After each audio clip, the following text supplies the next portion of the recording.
Well, I got a great little patio slash camping stove. This is a smokeless stove, and this is made by Eco Smile.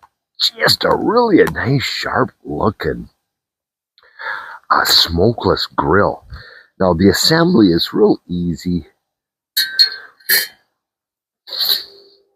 It's just a few pieces that gotta kind of get in order. So essentially we got the pan here, and then I'm gonna place this over the top.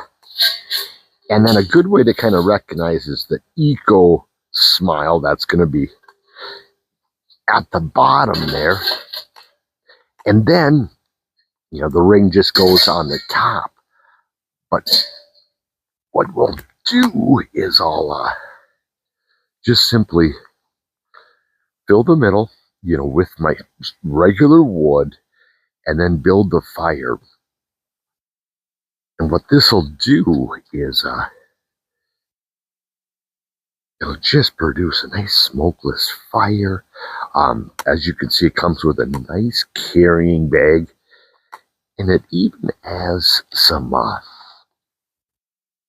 this magical flame. So once you have a fire going, you could put some of this powder in, and it'll make the flames, kind of different, neat colors. So what I'll do is I'll get a fire going, and